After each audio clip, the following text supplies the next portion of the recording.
Hey guys, welcome to the Daily Word Bible Study, a plain and simple, book by book, chapter by chapter, verse by verse study through the entire Bible. We are in Job, and we're going to start chapter 3. Now, chapters 1 and 2 was the setup for Job, what we're getting ready to get into in this section, which covers the bulk of the book of Job. So the setup, of course, is Job is a good, righteous man. He is, in fact, by God's standards, the most righteous man on the planet at that time.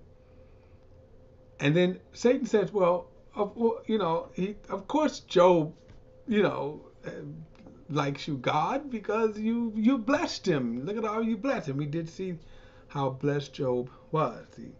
Livestock, his children, right? He had actually, Job, from what I could read, is the epitome of not only a wealthy life, but a happy life. In other words, he had it all. You look at many wealthy people, they got wealth, but then their relationships are horrible. Job had both wealth. He had healthy, dynamic family. He had um, uh, the admiration of his family. Now, of his friends. Now, what we're going to see, however, is that not everyone is always happy with you, but Job was the flavor of the day. Now, so you had two things that happened to Job behind the scenes. We have a revelation of what happened. Satan appears and says, Job only serves you because you have blessed him. Well, one, take away what he hath, and he'll curse you to your face. Well, God says, okay, you can do that. You have to spare his life. So Satan did that, and then Job did not curse God to his face. And then the second, he says, well, okay, Satan's like, okay, you got me on that one, but if you take his health away, he'll curse you to your face. Well, God says, fine, do that, and but you can't spare his life. So Job got afflicted with some type of hideous disease. Now, what was interesting about that, his wife then comes along and says, hey, curse, um, curse, why don't you curse God and die? She didn't realize she was being an instrument of Satan at that time. And I didn't read that, kind of go into that. I probably got distracted, but she Jesus had told his disciples he was getting ready to die, and Peter grabs him and says, "Not you, Lord, not you. It will never be like that." And then Jesus turns to Peter and says, "Get thee behind me, Satan." All right, so that, and in other words, you've been an adversary for me. That's what the term adversary means. Now, remember I said too, when you look at it from this perspective, from the earthly perspective, you don't see the heavenly scene. We see the results of it, and it was bad for Job. In one day, he lost literally everything. I want to go back to chapter 2 and then go into chapter 3, only because, as I said before, um, chapter 2 really should begin at verse 11. And verse 9 is kind of worth reading again. His wife said to him, do you still retain your integrity? Curse God and die. Now, I'm going to even say she probably didn't even realize that she was being used by Satan when she said this. But verse 10 says, you speak as a foolish woman speaks. He told her, should we accept only good from God and not adversity? Through all of this, Job did not sin in what he said. Now, I'm going to pick it up with, again in verse 3, and then really we're going to be reading back and forth. And they are long discourses, and that's kind of the way they did.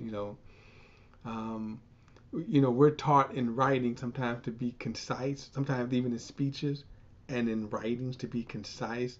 Well, they're not concise. They will, you will see.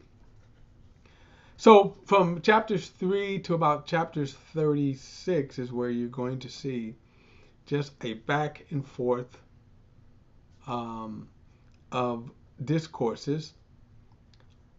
What is interesting is that Job's friends, who are going to come start off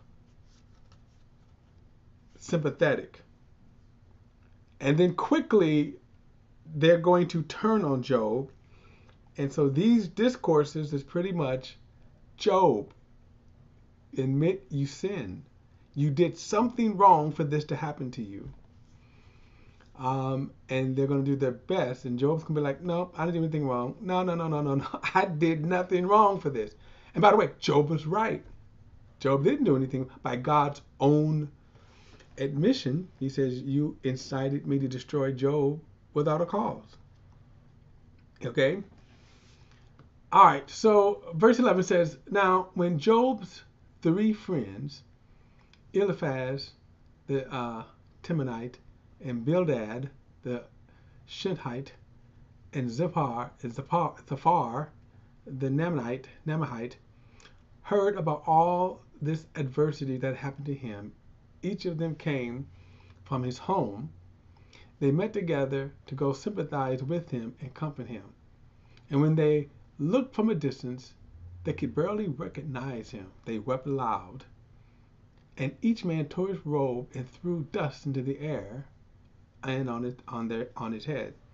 And they sat on the ground with him 7 days and nights, but no one spoke a word to him because they saw that his suffering was severely intense. Now, in other words, they come upon him again. He's lost everything, his children, everything, and then on top of that, he's afflicted with a severe sickness, a severe disease here. So chapter 3, like I say, as you're going to see, I'm going to be just reading a lot of this, because this is all of these chapters, believe it or not, are just a discourse back and forth. They will be revealing something, human nature. One of the things that we read, and I talked about it then, when David sinned and he numbered the people. And by the way, kind of interesting, Satan incited David to do that. The result was God said, okay, I'm going to give you 3 choices. 3 months, 3 days under my hand, 3 months being defeated by your enemies, and then 3 years of famine. And David was like, I don't know what to choose. But he said, the one thing I won't choose is I'm not going to fall in the hands of man. Now we're going to get an example of that. We're going to get an example of this when you see like how they were sympathetic to David. Job. Just watch how quickly things change. Because after this, now remember they sat for 7 days. No one said anything, just kind of like, wow, let's. After this, Job began to speak and curse the day he was born. He said, may the day I was born perish, and the night when they said a boy is conceived. If only that day had turned into darkness, and may God above not care about it, or light shine on it. Now let me stop for a moment, make a quick observation here. Notice he says, may the day perish when I was born. And then he says that I was conceived. If you wanted to make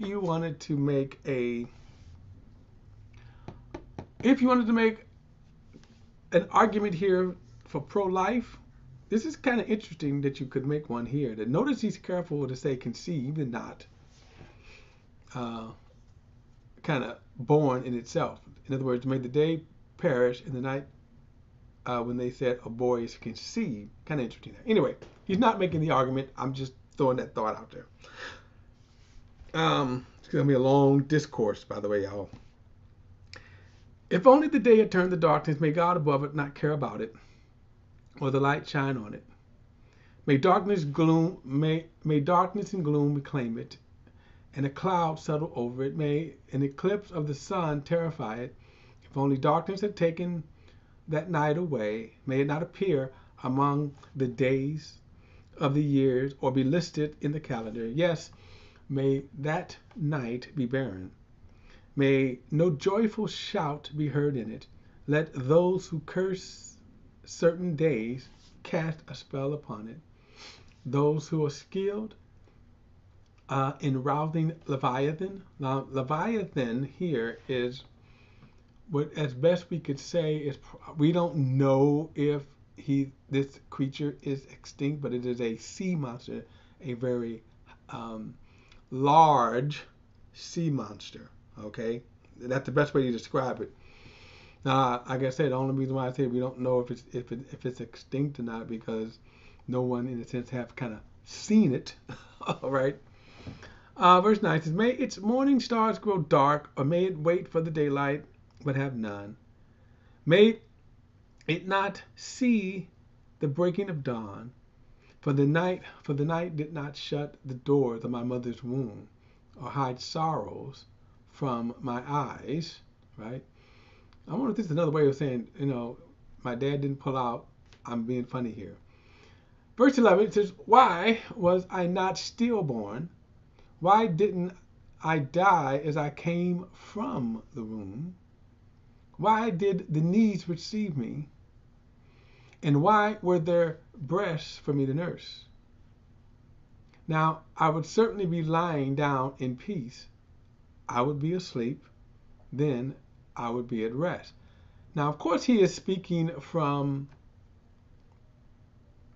a place of anguish here. So keep that in mind, grief and anguish. Remember, 10 of his children are gone, have died.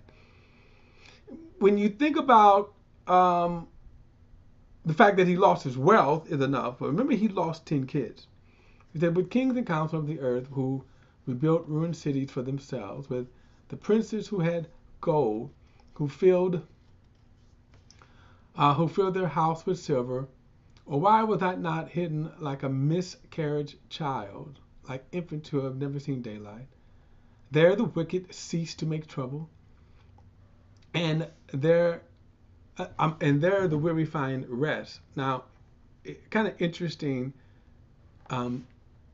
Job's perspective, remember, it is not one of a eternity or a spiritual realm. Remember, we exist between birth and our death, and our reality is the physical realm. Now, for example, we know from Job, from chapters 1 and 2, he's not aware that in the heavens, now that he is aware of God, and we'll see this as we move forward, but he's aware of God, but not the heavenly scene. And my thing is that because if he were, he wouldn't be so quick to rush to death. And I say that too because just on a sidebar note, how people get in such a disparity that suicide is their only option. And the reason why is because to me there's not that consciousness of God. Verse 17, "There the wicked cease to make trouble, and there they find rest." Well, I don't know about the wicked finding rest, but they certainly cease to make trouble. "The captives are completely at ease. They do not hear the voice of their oppressor. Both small and great are there," meaning the grave is what he's referring to as. "And the slave is set free from his master. Why is light given to one burdened with grief, and life to those whose existence is bitter, who wait for death, but it does not come, and search for it more than for the hidden treasures, who are filled with much joy, and are glad when they reach the grave? Why is life given to the man whose path is hidden, on whom God has hedged in?" Now, interesting, Satan used that, right? You put a hedge around Job, but now that hedge was taken away, right? I saw when food was put before me, and my groans poured out like water. For the thing I feared has overtaken me, and what I dreaded has happened to me. I cannot relax or be still. I have no rest, for trouble comes. Now, this is sort of, I'm going to say kind of true, If you remember in the first chapter where he says that um, um, he would continually make burnt offerings for his children. Okay. Um, verse 4. Then Eliphaz the Temite replied, should anyone try to speak with you when you are exhausted? Wow, right? This is weird. Yet, who can keep from speaking? Now, in other words, you're exhausted, you grieve, but he's like, he just has to respond to Job. Indeed, you have instructed many and have strengthened weak hands. Your words have steadied the one who was stumbling and embraced the knees that were buckling. But now that this has happened to you, you have become exhausted. It strikes you and you are dismayed. Now, it's kind of interesting, this dialogue here. We get a little insight also to Job. Notice he was a person that what? Was a man of the town, right? He helped people, strengthened people. Eliphaz basically now saying, what? Now since this tragedy's happened to you and you fall apart? Really? Watch this now. Verse 6. Isn't your piety your confidence and the integrity of your life your hope? Consider, who has perished when he was innocent? Where have the honest been destroyed? Now I have to stop here because this is something. See how many here? If I can go, I'm gonna go. Okay. This is amazing here when he says this.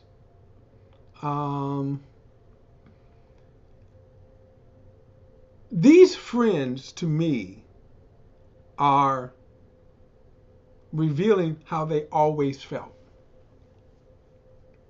Notice, isn't your piety? Did Job say he was so pious? You know the one who did say Job was pious? God. However, they don't know that. And then he makes a statement that who was perished when he was innocent? Well, first of all, God said what happened to Job happened to him without a cause. But they didn't know that. The bottom line, the moral of this story, shut up when you don't know. Especially when you don't know what God hasn't revealed to you. Okay? Verse 8. In my experience, those who plowed injustice and those who sowed trouble reap the same. They perish at a single blast from God's and come to an end by the blast of his nostrils, except this is absolutely not true. The lion may roar and a fierce lion growl, but the fangs of the young lions are broken. The strong lion dies if it catches no prey. The cubs of the lioness are scattered. A word was brought to me in secret. My ears caught a whisper of it.